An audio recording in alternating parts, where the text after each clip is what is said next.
Hello and good evening. You're watching AWANI Tonight with me, Farhana Sheikh. Attempts to contain China's rise would only aggravate the country and create discord in the region, says Dato' Sri Anwar Ibrahim. Therefore, the Prime Minister encourages better engagement with China and to treat them with more empathy. Our responses to the rise of China will be a critical determinant of whether our region will be characterized by détente or discord. To tailor our strategies effectively, we need to adopt measures of empathy, to put ourselves in their shoes, to see how others see us. For the leaders of China, it is only natural for them to be more forthright in assessing their interests. A growing economy naturally leads to greater diplomatic influence and a more formidable military. He, however, emphasized that this means that countries should not turn a blind eye to breaches of international law, also highlighting how the instrument is being used differently by the West in responses to conflicts in Ukraine and Gaza. He stressed that Malaysia and Australia have a duty to encourage China, the US and other major players in the Asia-Pacific to behave in a manner conducive to cooperation and economic integration. He made the remarks during his address at the Australian National University on the sidelines of the ASEAN-Australia Special Summit 2024. The Attorney General's chambers filed an appeal against the Appellate Court's decision to acquit former Felda Chairman Tan Sri Muhammad Isa Samad. Attorney General Dato' Ahmad Tharuddin Muhammad Saleh confirmed the notice of appeal was filed today. On Wednesday, a three-judge panel overturned Muhammad Isa's conviction and sentence on 9 counts of corruption, quashing the High Court's 2021 verdict. He had been found guilty of 3 million ringgit in bribery in connection with Felda's acquisition of the Merdeka Palace Hotel and Suites in Kuching. He was sentenced by then High Court Judge Datuk Muhammad Nazlan Muhammad Ghazali, who is now a Court of Appeal judge, to 6 years imprisonment and a fine of 15.45 million ringgit, or in default, 18 years of jail. Bank Negara Malaysia has maintained the overnight policy rate at 3%.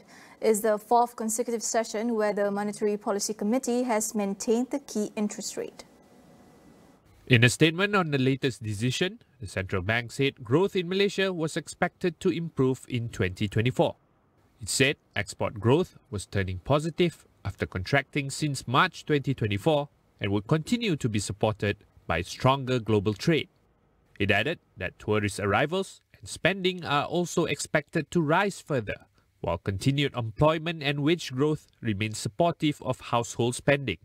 The central bank also reiterated that the ringgit was undervalued given the economic fundamentals and growth prospects. The policy rate has remained unchanged for 10 months. BNM last raised the OPR by 25 basis points to 3% in May 2023. Classrooms should serve as spaces where children from various backgrounds can thrive and learn. Soila Mohammed from the National Association of Special Education Malaysia shares best practices to create a barrier-free environment catering to learners with disabilities. In terms of strengthening support services, Malaysia, we need to invest more in the expansion of support services for learners with disabilities, including access to assistive technologies, specialized interventions, as well as individualized support plans that will ensure that the schools have adequate resources and personnel to provide personalized support to these learners based on their unique learning needs. And also moving forward, more parents and community engagement. We should foster that partnership with parents, caregivers, community members to promote more collaboration and involvement in the education for learners with special needs. She added that emphasis should be placed on fostering partnerships and capacity building to better support learners with diverse needs. More and more training programs as well as workshops are currently being provided to enhance teacher skills and inclusive teaching methodologies and strategies. So talk about that, I would like to mention that NASA is organizing an international conference on inclusive education from 10 to 11 March 2024 at Hotel Amarda, Petaling Jaya. So we hope to see more participants as well as speakers that will deep dive into inclusive education that has, because it's a global issues, and we wish to have more collaboration and partnerships for this conference as well. We'll go for a quick break. Stay tuned for more.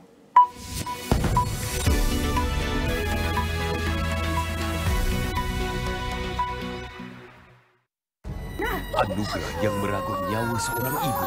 Nak asal dikenakan. Patutnya dia yang mati, bukan mak. Abang! Anak si Jus itu kusam. Satu aku.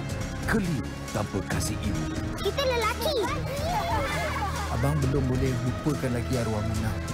Tuan dah anggap dah anak-anak abang macam anakku sendiri. Mampukah kasih ibu dikembalikan? Kunsa di Astro dan Astro Girl.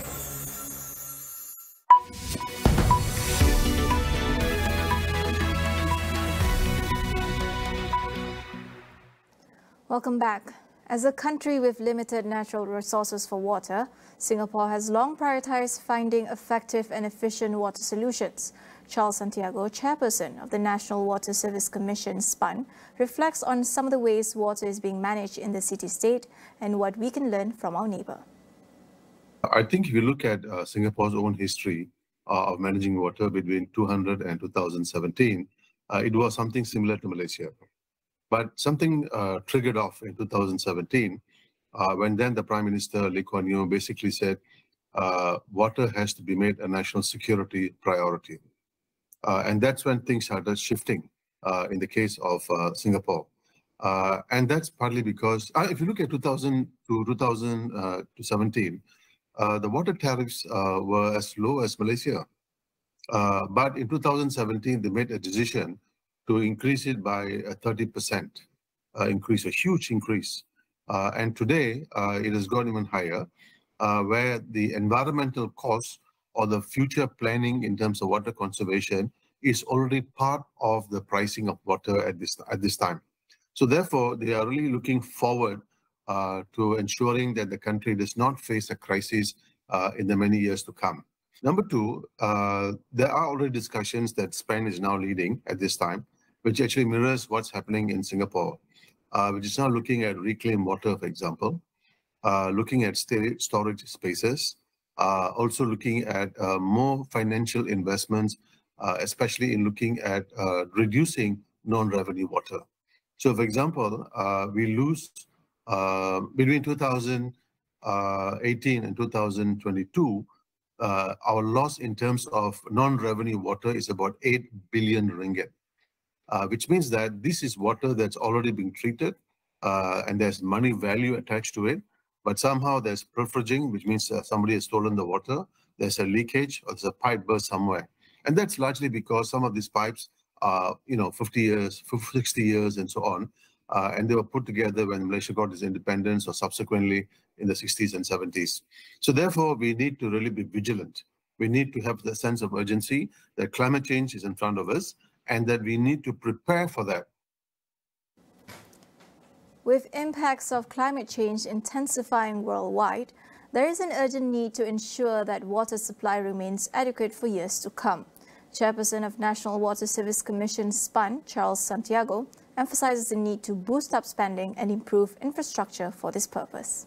We need to start thinking a bit differently in the context of climate change, because climate change also imposes challenge to us, and therefore we need to look at water at the highest level of priority, which means that now we have to, government has to prioritize water,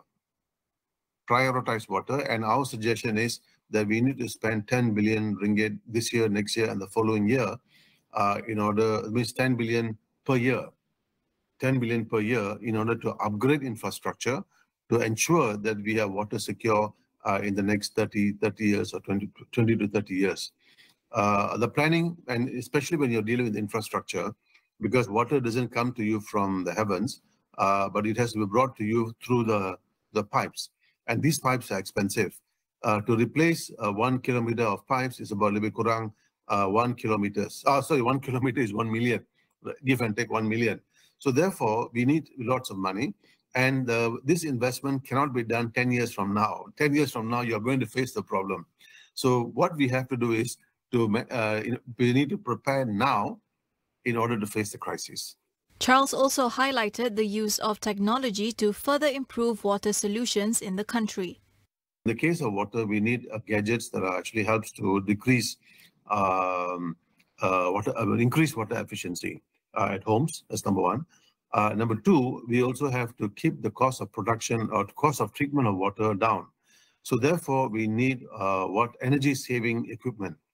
Energy-saving equipment, both in the treatment plants, as well as recycling technology that helps to recycle water in factories and especially guzzlers of water. So I think this is something that we really have to pay priority to. And we, as I said, we cannot keep postponing this issue. Last month was the world's warmest February in modern times, according to the EU's climate service, clocking in at around 1.77 degrees Celsius warmer than pre-industrial times.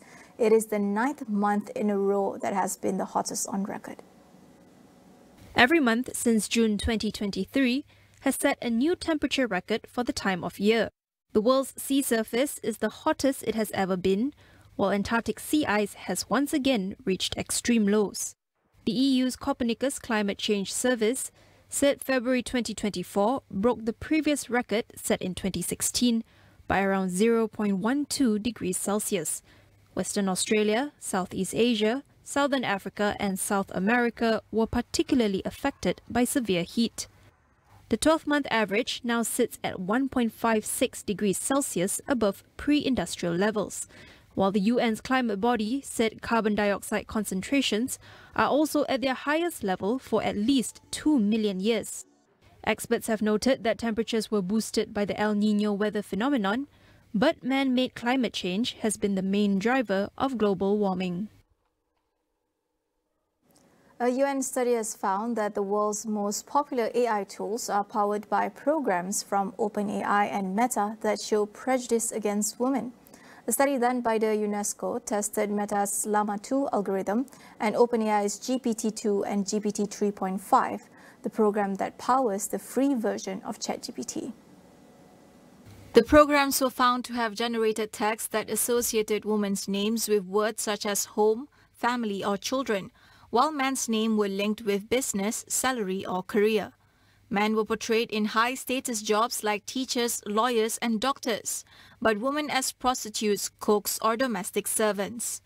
The report said that GPT 3.5 was found to be less biased compared to the other two, but being a closed model does not allow for the problems to be scrutinized as opposed to Llama 2 and GPT-2, which are open-source models. UNESCO released a report to mark International Women's Day, recommending AI companies to hire more women and minorities and called on governments to ensure ethical AI through regulation. That wraps up AWANI Tonight. I'm Farhana Sheikh. Thank you for watching.